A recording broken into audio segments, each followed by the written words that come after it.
Students, अब हम discuss करेंगे सी प्लस प्लस के एक्चुअल कॉन्सेप्ट्स के बारे में। Class and object, this is the concept. तो बेसिकली यहाँ पर हमने एक प्रोग्राम बनाया हुआ है। क्लास, ये कीवर्ड आप यूज़ करेंगे। क्लास का नाम स्टूडेंट है, ये आपका हो गया क्लास का। क्लास यहाँ से शुरू हो रही है और यहाँ पर क्लास टर्मिनेट हो रही है। जनरली जब हम स्ट्रक्चर्स करते हैं तो स्ट्रक्चर्स में आपने देखा होगा हम डिफरेंट टाइप्स के डाटा आइटम्स को यूज़ कर सकते हैं। ये स्ट्रक्चर का बेसिक पर्पस है। क्लास के अंदर हम डिफरेंट टाइप्स के डाटा आइटम्स को भी यूज़ कर सकते हैं, साथ साथ हम फंक्शंस को भी यूज़ कर सकते हैं। यहाँ पर हमने 3 फंक्शंस को यूज़ किया हुआ है।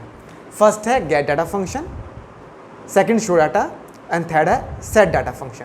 तो यहाँ जो 2 क्लास के अपने आइटम्स हैं, पहला इंटीजर टाइप का रोल नंबर और दूसरा आइटम है फ्लोट टाइप का परसेंटेज।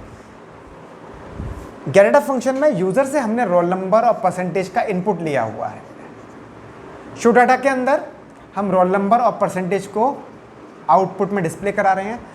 सेट डाटा फंक्शन जो है उसमें हमने मेन से वैल्यूज़ पास की हुई हैं और उनको हम इनिशियलाइज कर रहे हैं रोल नंबर और परसेंटेज के अंदर। हम मेन पर आते हैं।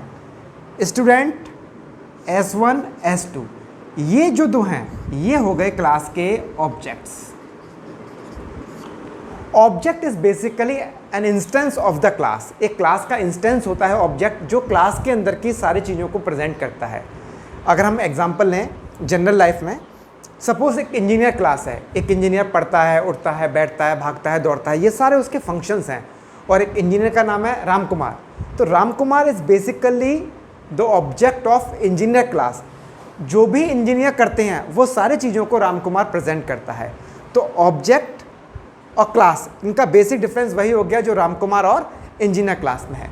यहाँ पर हम बात करते हैं ये कंप्लीट क्लास जिसमें आपने कुछ आइटम्स लिए हैं, कुछ फंक्शंस यूज़ किए हैं और ये 2 उसके ऑब्जेक्ट्स हो गए।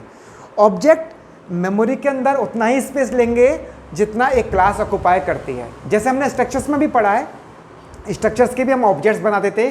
तो एक ऑब्जेक्ट स्ट्रक्चर के अकॉर्डिंग, स्ट्रक्चर के टोटल एलिमेंट्स के अकॉर्डिंग स्पेस लेता था। वही यहाँ पर क्लास के ऑब्जेक्ट्स करेंगे।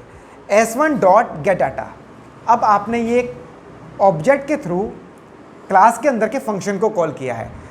ऑब्जेक्ट अपनी क्लास के सारे पब्लिक आइटम को एक्सेस कर सकते हैं। तो यहाँ पर भी थोड़ा सा डिफरेंस रहेगा स्ट्रक्चर और क्लास के बीच में कि स्ट्रक्चर में हम ऑब्जेक्ट्स के थ्रू आइटम को डायरेक्ट एक्सेस कर सकते हैं। रीज़न, स्ट्रक्चर के अंदर जितने भी आइटम्स होते हैं वो सारे पब्लिक होते हैं, जबकि बाय डिफ़ॉल्ट क्लास के अंदर सारे आइटम रहेंगे प्राइवेट। एक बेसिक डिफरेंस है।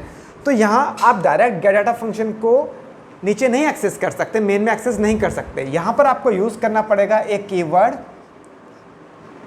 पब्लिक। ये कीवर्ड आप यूज़ करेंगे तो इसके बाद के सारे आइटम्स पब्लिक हो जाएंगे। ये सबसे बड़ा एक एडवांटेज होता है क्लासेस के अंदर। आप अपनी रिक्वायरमेंट के अकॉर्डिंग जिन आइटम्स को चाहे प्राइवेट बना सकते हैं और जिन आइटम्स को चाहे पब्लिक बना सकते हैं। बाय डिफ़ॉल्ट सारे आइटम्स क्लास के अंदर प्राइवेट होते हैं, जबकि बाय डिफ़ॉल्ट सारे आइटम स्ट्रक्चर के अंदर पब्लिक रहेंगे। तो यहाँ पर हम बात करते हैं S1 ऑब्जेक्ट की। S1 ने गेट डाटा फंक्शन को कॉल किया, सीधे कंट्रोल जंप लेके गेट डाटा फंक्शन पर आएगा और आपसे रोल नंबर सपोज 5 और परसेंटेज सपोज 96.5 कुछ भी वैल्यू आप इनपुट कर देंगे। नेक्स्ट है आपने S2 ऑब्जेक्ट के थ्रू सेट डाटा फंक्शन को कॉल किया।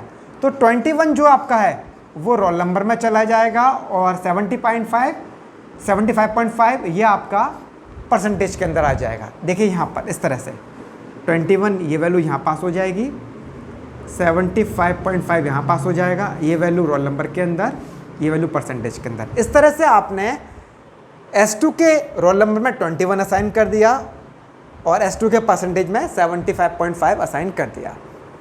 अब दोनों ही वैल्यूज़ को, दोनों ही ऑब्जेक्ट की वैल्यूज़ को, S1 जिसमें आपने यूज़र से इनपुट कराया था और S2 जिसमें आपने फंक्शन में डायरेक्ट वैल्यूज़ पास की थी, दोनों का आप शो डाटा फंक्शन के थ्रू डिस्प्ले करा रहे हैं। ये आपका शो डाटा फंक्शन है जिसमें रोल नंबर और परसेंटेज 1 बाय 1, S1 का roll number percentage followed by S2 का रोल नंबर और परसेंटेज, ये सारी वैल्यूज़ डिस्प्ले हो जाएंगी।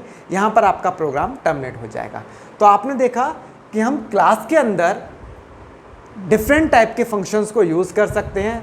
जनरल आइटम्स को, जो डाटा आइटम्स हैं उनको यूज़ कर सकते हैं।